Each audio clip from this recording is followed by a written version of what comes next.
टक्के इथून ते कलाकार आलेले आहेत। अगदी वक्तृत्व स्पर्धेमध्ये या कलाकाराने छत्रपती शिवाजी महाराज मंदिरवर खूप चांगलं कार्य केलेलं आणि त्यांनी पारितोषिक सुद्धा पटकावलं होतं। हाच तो कलाकार वेदांत अनंत जाधव सोनटक्के।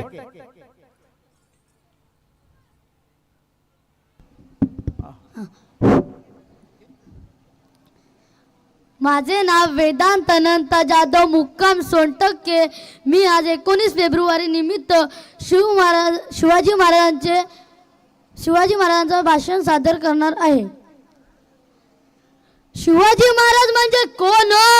36 शक्तींचे बळ असणारे, त्रस्त मुघलांना करणारे, परत न फिरणारे, तिन्ही जग जाणणारे, शिस्तप्रिय असणारे, वाणीचे तेज असणारे, जिजाऊंचे पुत्र, महाराष्ट्राची शान, हार न मानणारे, राज्याचे हितचिंतक, जो जनतेचा राजा म्हणजे छत्रपती शिवाजी महाराज, अशा या रयतेच्या राजास माझा मानाचा मुजरा, मानाचा मुजरा, मानाचा मुजरा।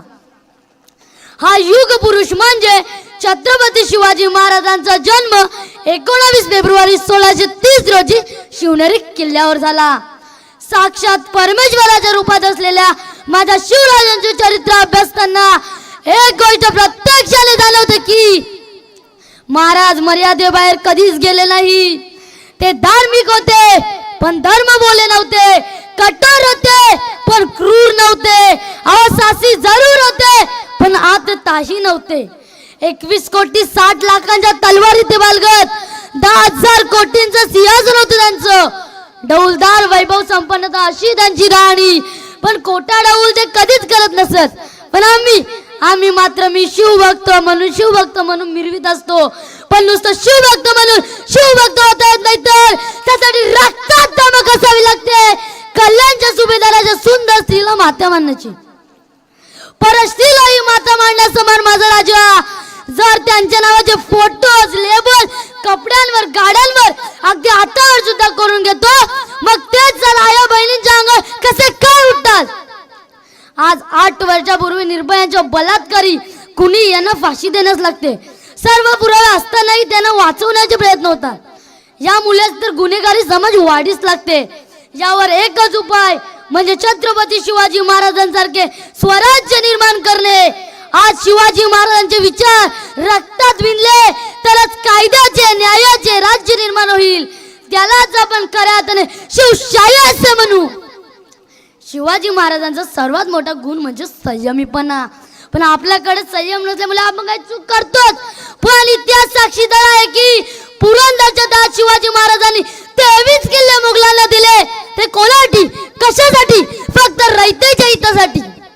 म्हणजे लांब उडी मारण्याआधी 4 पावले मागे जावे लागते, संयम बाळगायला लागतो।